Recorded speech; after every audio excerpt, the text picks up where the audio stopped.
বন্ধুরা, এই সময়ের মারাত্মক খবর বেরিয়ে আসছে ব্রিটেন থেকে। যেই সিচুয়েশন ইউকেতে তৈরি হয়েছে লিজ ট্রাস ক্ষমতায় আসার পর, এমনটা মনে হচ্ছে লিজ ট্রাসকে যে কোনো সময় পদত্যাগ করানো হতে পারে। বন্ধুরা, লিজ ট্রাসের পপুলারিটি ভূমি চিরারও নিচে নেমেছে। যে নতুন পরিসংখ্যান এসছে তাতে দেখা যাচ্ছে সেটা -70% গিয়ে দাঁড়িয়েছে। আপনাদের জানাই, ব্রিটেনের যে পূর্ব প্রধানমন্ত্রী রয়েছেন বরিস জনসন মহাশয়, ওনাকে পদত্যাগ করতে বাধ্য করা হয়েছিল, কারণ তার পপুলারিটি -55-56 পৌঁছে গেছিল।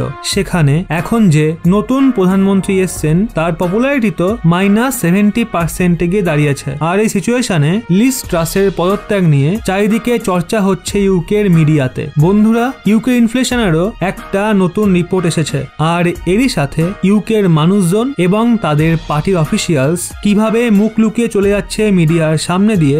দেখতে থাকুন শুধু ভিডিওটা, আপনারা জানতে পারবেন ইউকের পলিটিক্সের ভেতরে কি চলছে। দারুণ লাগবে আপনাদের। বন্ধুরা, ইউকের ভেতরে একটা নতুন ভূমিকম্প আবার শুরু হয়েছে। ইউকে সরকার নতুন চ্যান্সেলর নিযুক্ত করে, তারপর উনি যে প্রতিশ্রুতি দিয়েছিলেন সেই প্রতিশ্রুতি থেকে উনি পিছিয়ে পড়েন, আর তারপর ইউকেতে মূল্য বৃদ্ধির বিস্ফোরণ হয়। স্কাই নিউজের তরফ থেকে জানতে পারা গেছে ইউকের ভেতরে ইনফ্লেশন 10.1%-এ পৌঁছে গেছে, আর এই পরিসংখ্যান ইউকে গভর্নমেন্ট শেয়ার করেছে। শুধু একবার গ্রাফের দিকে দেখুন কিভাবে পাহাড় উঠছে ইনফ্লেশনের। ইউকের ভেতরে ডবল ডিজিটের ইনফ্লেশন এসছে। 40 বছরের মূল্যবৃদ্ধির রেকর্ড ভেঙে গেছে। আগামী সময়ে ব্রিটেনে পাওয়ার ব্ল্যাকআউটও হতে পারে। মানুষজনের কাছে পয়সার কমতি পড়বে নিজের ঘর চালানোর জন্য। এখন এগুলো একদিকে সরিয়ে রাখুন, অপরদিকে আসি। ইউকের ভেতরে সরকারের যে মন্ত্রীরা রয়েছে ওনারা নিজেদের মুখ লুকিয়ে চলে যাচ্ছেন মিডিয়ার সামনে থেকে। ইউকে মিডিয়া তাদের জিজ্ঞাসা করে, আপনাদের কি লিজ ট্রাসের ওপর ভরসা আছে?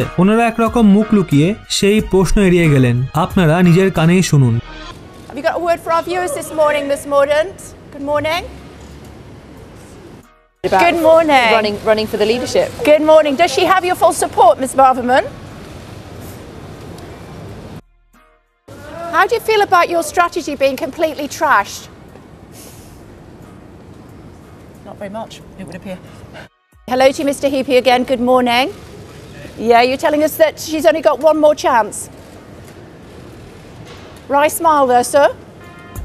তো বন্ধুরা, শুনলেনি, আবার ওদিকে লিজ ট্রাস তৃতীয় মোর্চাতে একটা মারাত্মক রকমের প্রোটেস্ট ফেস করছে। আপনারা এটা জেনে অবাক হবেন, ইউকের প্রধানমন্ত্রী নির্বাচন জেতার জন্য প্রতিশ্রুতি তো অনেক বড় বড় দেয়, তা জনতাদের এটা পর্যন্ত বলে দেয় যারা সরকারের থেকে পেনশন নেন ব্রিটেনে, তাদের বলে আমি আপনাদের পেনশন দ্রব্যমূল্য বৃদ্ধির হারে বাড়াবো। কিন্তু সদ্যই যে ইউটার্ন নিয়েছে সেখানে তিনি এটা বলেছেন, আমার থেকে সেই আশা ছেড়ে দিন। ওনার যে কমিটমেন্ট ছিল সেটা তিনি পূরণ করতে পারছেন না। বেসিক্যালি এই মামলায় আমরা ইউটার্ন নিচ্ছি। এই ইউটার্নের জন্য সবচেয়ে বেশি লোকসান হয়েছে পেনশন নেওয়া মানুষদের। বন্ধুরা, তাদের খাতায় এক বছরে 430 পাউন্ড জমা পড়ত, সেটা এখন আর আসবে না, কারণ তাদের পেনশন নিয়ে যে কমিটমেন্ট সরকারের ছিল তা থেকে সরকার মুখ ঘুরিয়ে নিয়েছে। বন্ধুরা, একদিকে দেশের প্রধানমন্ত্রীর পপুলারিটি -70% গিয়ে দাঁড়িয়েছে, যেই কারণে আগের প্রধানমন্ত্রীকেও পদত্যাগ করতে হয়েছে। আর অপর সিচুয়েশনে নতুন রুল রেগুলেশন তারা এনেছে,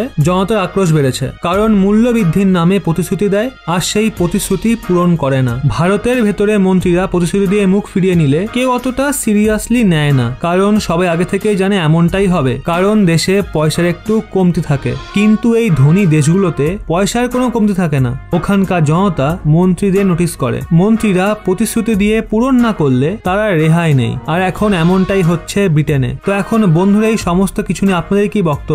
আপনারা কি চান লিজ ট্রাস পদত্যাগ করতে বাধ্য হোক আর ভারতীয় বংশোদ্ভূত ঋষি সুনাক সেই আসন পাক? কমেন্টে অবশ্যই জানান।